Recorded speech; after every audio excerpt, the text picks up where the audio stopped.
Welcome back to DM-Nastics, the gym for dungeon masters to work out their minds. I'm one of your hosts, DM Celeste, aka Sea Witch. I'm your other host, DM Neil, aka Jote Maniac. So, I wanted to start a new campaign. I didn't want to start a new campaign. I made up a premise that I don't actually care about. So I'm bailing out of this story immediately. But what if someone did want to start a brand new campaign? Well, guess what? We have another article, 10 of the most cliche ways to start a D&D campaign. I'm already scared. I'm sure I'm guilty of many of these. Yes. The article's a little bit older. These cliches have not changed in the span of time that has progressed since then. But this one was from The Gamer, written by Lacey Womack. And I also have read this article and felt called out several times. Yeah. All right, let's go on this journey together. Okay. Now, that said, let's also preface. One, agreed. People may be wanting to start out. And so this is super good because there's a reason they're a cliche. Because they work. They fit into tropes that people classic know. Fantasy. So if you have new players, these may be the better ones to do because they have touch points. They have references in their mind of things that they could do in those scenarios, because that is one of the hardest struggles of new players, is the ability to do whatever they can think. So, that said, sometimes cliche is fine, but let's dig in. I have a question though. Would you be... We don't normally do this, but I think we should start at 1 because I feel like 10 is the most cliche. Okay, let's do it. So we're going to start from the bottom. Now we're here. Yeah. Whole team's here. Okay. Because I don't feel like this one is as cliche. Yeah, I don't think I've ever really used that one. All right, yeah. Before. Okay, so number 1. Everyone works for and is guarding the king. So I like this one because there is a lot that can be done in terms of having players start that either do or do not know each other. The idea that the king or monarch, whatever version, monarch, a noble, like it could be anyone. Yeah. I mean, for you, it could be a Fey Lord, or something along those lines. But the idea that they would require or need so many people that you could have the group just happen to be assigned to the same unit. You could have it that they're assigned to different units and something happens and they end up together. All of these have haunting memories of Attack on Titan. So that you could do that. Yep. Have fun. You should really check with your players about that though. But the idea, I like this one a lot and I don't. Yeah.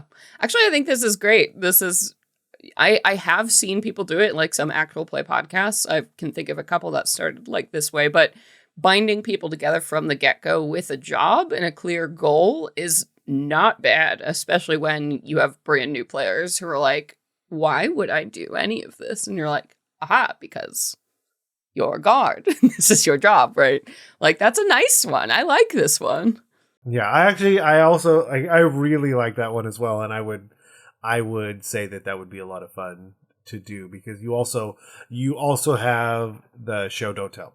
The ton of show don't tell about the world and structure and everything like that. Number 2, though, everyone is in the same jail. So this is interesting because of how I view the word jail versus prison. Yes.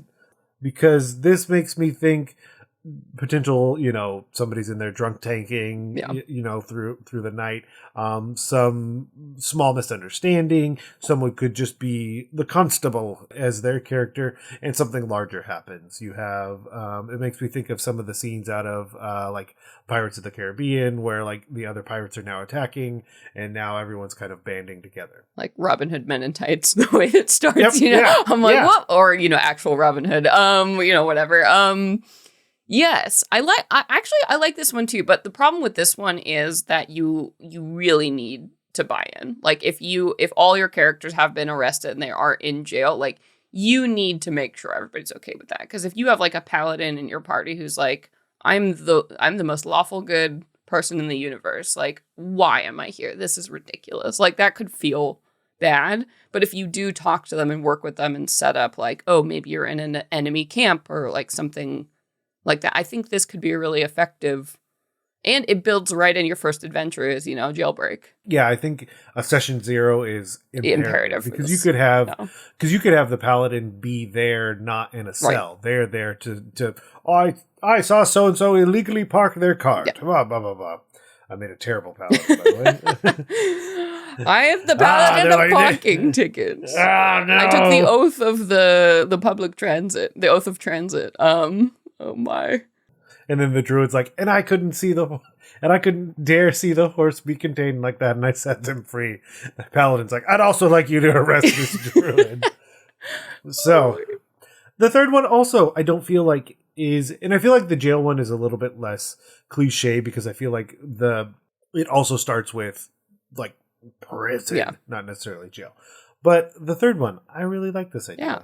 At a festival before things go horribly wrong. I have absolutely used this in one-shots and stuff. It's nice. It feels really nice for one-shot games or shorter games in particular because, like, you can do so much world building. Yeah, showing and telling of this festival. What it's for, where these people are. It allows you to really, like, tie in, like, do these people live in this town, right? And, like, the threat storming their party, like, it's personal immediately. Like, so while this is used a lot, I think it's good. It's a nice one. Yeah, and I've used it and also afforded myself the opportunity to have a lot more interesting things because of the festival. Yeah. Is it someone that's brought some sort of creature from far away that wouldn't normally be there, especially normally be in a town? Yeah, so there's just so many additional options that you can have depending on what kind of festival that you have there and how far people have traveled into town to be at that festival. And then from that point, how many people. So there's a lot that you can do because at that point you could have every character be from somewhere else and be there. Oh, wait. Number 4. I know. This is also why I wanted to go 1 to 10. They've all been arrested. That feels exactly like the one we already talked about. Yeah, the mix of this would be, I mean, the same needs to be having the conversation beforehand. The mix could be that are they all in the back of some, in the back of whatever's carrying them. Starts out Skyrim style. We're all in the prison wagon, right? That kind of thing. So you could switch it up in different ways.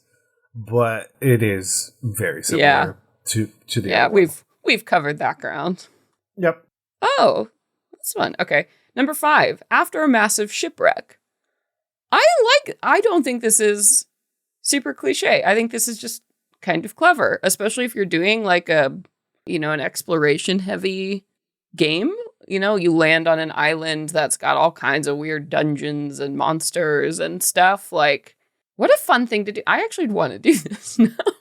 As GMs are wont to do, I am looking very specifically at one word in the prompt, and I think that's really changing why I would make this not feel cliche. Because I've had shipwrecks before. I've had different versions of it. But what I've never had before is the word massive. Massive shipwreck, So I feel like that really changes things because I feel like a lot of the shipwrecks end up being like, it's just a party now. And so, and then you go from there. I think it would be really interesting, though, if it is a massive shipwreck. Yeah. And now, are there? For the time that most of these settings are set in, hundreds of people like that are survive, now shipwrecked. And then maybe people have to start building a new society or whatever, and the party is one of the capable groups is like in charge of exploring the island and bringing back resources or. Fighting off monsters, and that's great because that inserts instant like political drama, other NPCs. You have like a clear base point. Like that's a pretty that's a good point. The massive shipwreck versus just like you're alone, everybody else died. Yeah, and then you also have the option. You have some really interesting options depending on where you're implementing this. Is it like if you have like a rotating cast of like actual players, then you could easily filter those in. But you could also have it where different stories are being told with different PCs. This would be great for a West Marches style campaign. Oh, absolutely. Yeah. Because okay, what do we need? What Not even just what do we want to do, what do we need to do to help this continue to function. And you could also have your players play PCs at level 7. Tomorrow they could play at level, they're playing a different group that's going to look at this set of ruins over here, or like this group is the one that's assigned to go kill the rock on top of the mountain for whatever reason, Yeah, you can even have those things happen parallel because your players are having FOMO and they don't want to miss out, don't want to miss out on certain things. But I think there's a lot of ways you can make that fun. Yeah, I think this is neat. Okay, next one. Number 6, everyone is part of the same caravan. This kind of flows into the guarding the king. I feel like it's sort of similar. Yeah, unless you're going like full Oregon Trail on it. Yeah. I mean, and that's fine. Like, this is how, the Rise of Tiamat and like Horde of the Dragon Queen, one of the official, 5e adventures starts. You're part of a big caravan. So like we've seen the precedent of it. It is nice already having the players together in a group that isn't just in a way like, oh, you randomly meet each other, right? So it's okay. Yeah, that one's tough. Just because, like we've explained before, like exploration options aren't as prevalent. And the darker version of me is having characters die, and then playing new characters and seeing who ends up at the end. But I mean, that's what I would. That's how I think I would need to process it to make it something interesting, rather than cliche. I guess that's the goal here. Interesting instead of cliche. Also, number 7, 100% I feel called out by number 7 because I do it all the time because I think it's very fun and apparently it's cliche. But in the middle of a battle. I love this. I love the in media res start of this. I think one of the reasons I also do it is I think it's also a decent way to introduce people to the game because you're dealing with direct mechanics. It feels like a tutorial, like you would see, in a lot of games in the middle of a siege, you're running around, like learning how to do your basic stuff before, you really get the drop on the story. And it can serve the same function in a D&D game. Yeah, and you're individualizing that conversation to each person on their turn, helping them through that process. And it's really introducing, like you're saying, introducing them to the game through play rather than, hey, everyone, what do any of you do? Yeah, someone come up with an idea. So I like it. The scale of the battle is also interesting to play with, depending on where you are. Is the battle huge? Is the battle just the players? Is the battle between the players? Are they on opposite sides and something changes? So there is a lot you can do, and I have definitely done most of them. I feel like this one too can combine with any of the other starts we've set, because if it's the middle of the festival and something goes wrong, like maybe that's like you describe the festival, horrible thing happens, there's a fight, and we're seeing, the characters in the middle here. Or even the caravan, like you're going along, and then the players themselves are the most able-bodied members of this caravan, so then they're all running out together to combat whatever bandits or whatever is happening. Or during the shipwreck. The event that causes the shipwreck, like you starting with a massive Kraken fight, like obviously, you're not going to win that fight, sure, but like it sets up the, it gives some satisfaction, I think, to like the moment before. Look at how great this one is. I don't feel called out. This isn't cliche. This is a fantastic idea. Yeah. Number 8. Yes, by having the king summon the players. This is very cliche. It's a heavier hand to most of the other ones. And I think as long as you replace the word king or you're a high level party, this is fine. But I think this is a problem people run into in D&D with like the fact that level 1 characters would never be summoned before a king, right? That's just not what happens. You really shouldn't be dealing with monarchy or such high status figures until you're probably tier 2, so starting around level 5 or so. So as long as this is like maybe the elders of your village summon you for something or something else, like that's fine.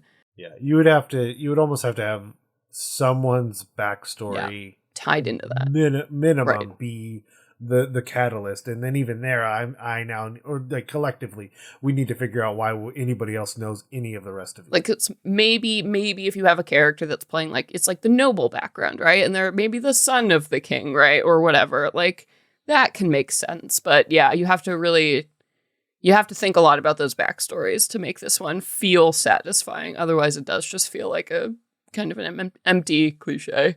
So number 9, I do not like number 9. I do not like it. Sam, I am. I hope this is not a cliche. It is. A lot of people do this. So number 9, really? By giving everyone amnesia, I have been in many games where DMs just start this way. And you know what it is? You know what this is from? I think at least for DMs who have been playing this game for a while is because so many of the Ravenloft adventures started this way. Yeah, and I think people that are big fans of sci-fi, it's a really strong sci-fi trope, and I think in a lot of ways it works better as a sci-fi trope. Like if I was going to kick off like a Spelljammer campaign, I could see myself doing this. I don't know that I could kick off a normal campaign. Normal's probably not the right word. Whatever. If I was going to kick off a cliche campaign, I don't know that I would go this direction.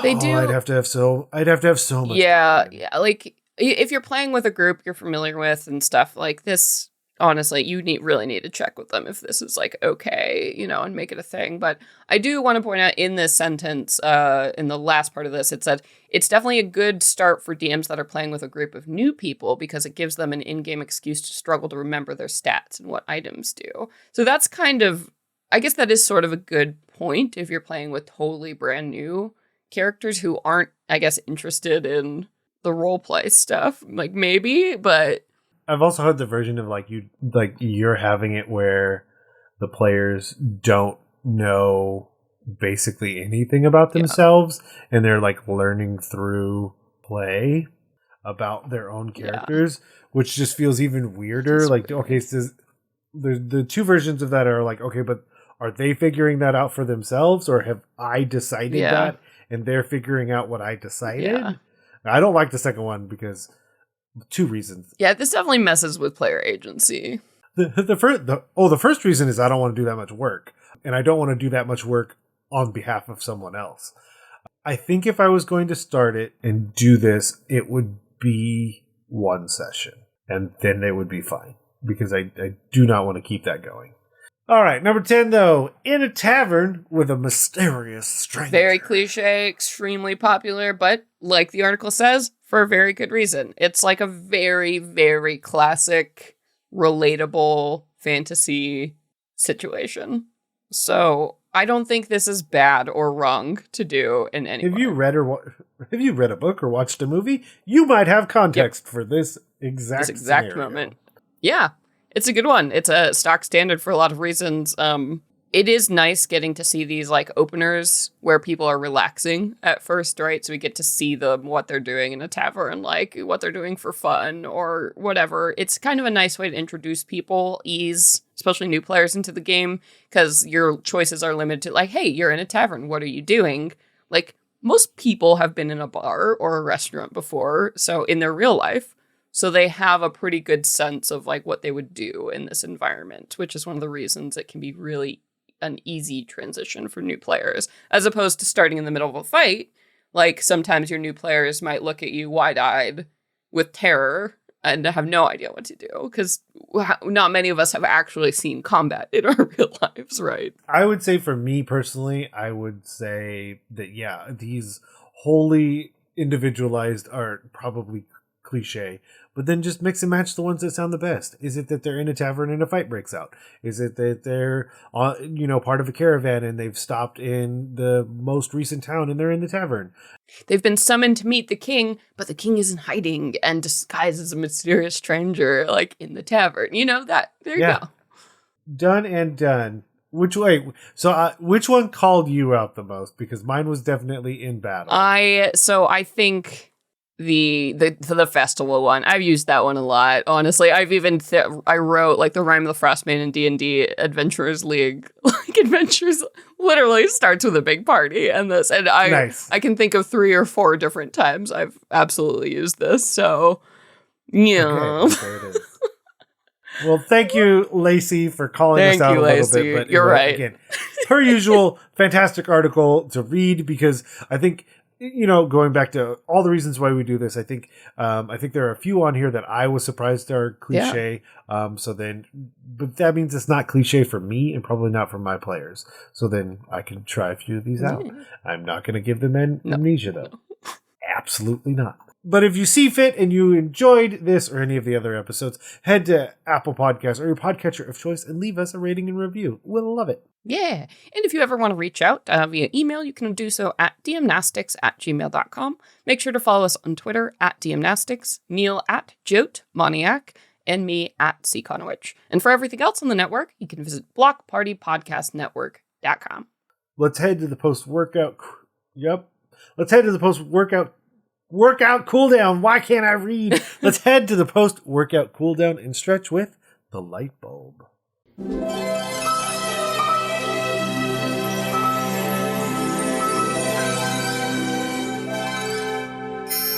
Light bulb. What are we talking about? You have no idea. But so I watch a lot of painting tutorials, painting channels, things like that. Really, which is very funny because I don't paint a lot, but I am in what part of that is I don't want to paint unless I'm going to do really well and setting aside enough time. So the advancement in paint over the past several years is staggering. There's a whole theory about a process called slap chop. And there's nuances to all of that. And you can get into that if you want. But the long story short is that there are things called speed paints where basically it is they've thinned down the medium and basically it will kind of collect in the recesses of your miniature. So it's almost as if it's doing shading for you. Oh, right. Because that's kind of how you do shading, right? You do just a little bit of black in mostly water, right? Okay. Yeah, and so you could do a wash where you have that darker color only go to those places, and you could pull back your washes. There's so many things you can do, but basically we're at a point where if let's say I have minis.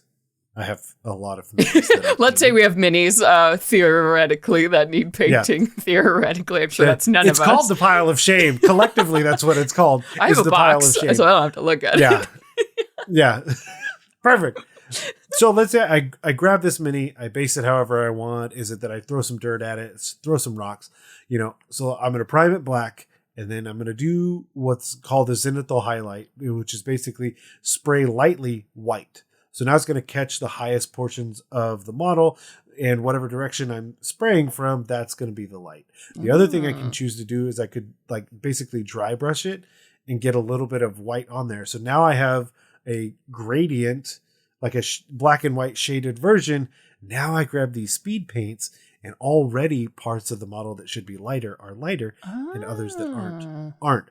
I'm not saying it's the highest quality, but if you're just looking to get tabletop minis onto the table, and you let's say you bought a Reaper's Bones, you bought one of the Kickstarters that has 100 minis for $100 and it's super reasonable. Let's say you bought another board game that has all the minis that you would want into it. Let's say you bought Epic Encounters from Steamforged Games, because I do that all the time now that I figured out that they're very easy.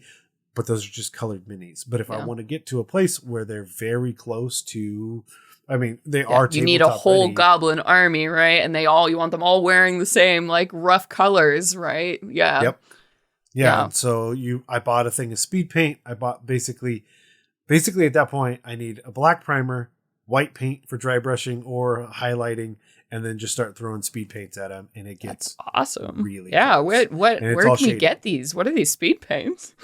So I'll have some links to some speed paints, and I may even throw a slap chop tutorial video in there. But basically, Army Painter has done some. I know Citadel has done some, but they charge. So my suggestion is Army Painter, mainly because I'm a huge fan of dropper bottles opposed to actual pots of paint, just because then I can put out the exact amount and I don't feel so bad about the amount that I've used. So I'll definitely have some links, but it's impressive how far you can get and the quality of paint job that you can have now. Whereas previously those paints were just thick. Right. Thick, So you thick, just thick. have to have absolute precision. So it's nice that, it's getting a little bit easier. That's actually so funny because that's a lot of like how artists in Photoshop build things. They do, everything in black and white, and then you can just throw on color in those different values. So that makes a lot of sense. Yep, it's super similar, and then from there, like if you wanted to, that's really step one, and they will get you absolutely where you need to go. Because what if we decided that it's the tribe of the purple worm, and every goblin needs to be in purple? Right. Now, I'm probably not going to find goblins that are all in purple. Yeah. And what if you like a big end of game boss thing? You want to have 2 big armies on either side. Like it's going to be really important that you get some kind of color indication just slapped on all those guys. Yep. Yeah, and once you're done with that, like if that becomes something that is you get super comfortable with, then you can go and start to get those acrylic paints. Are you adding more highlighting? Mm-hmm. Are you doing washes after the fact? Are you adding more things to your bases? Like whichever army survives, you need to paint them better because they're going to come back, right? Absolutely, you gotta you cut the heads off all the minis that didn't, put it on all the minis that did. And you're golden. There you go. That's super exciting. Okay. Anecdotally. You say that, but my friends and I used to play Warhammer 40,000 much with each other that if we won, and we would talk it through, would talk it through, and it definitely needed to be an amicable thing. But whoever won could take one of the other person's minis as like a prisoner. Whoa, that's cool. And so I saw a buddy of mine played orcs all the time, and I took an orc head off of it and mounted it onto the front of one of my vehicles. That's very metal and then showed up in the next game with that orc head on the front of the vehicle. And it was a point of inspiration for your whole life. That was great. Perfect. But yeah, so like I said, I'll try and get some links, and then if this is a conversation that you, dear listener, think is valuable, then that's something that we could certainly talk about more, and you can let us know. But with that, we'll turn out the lights and we'll head out of the gym.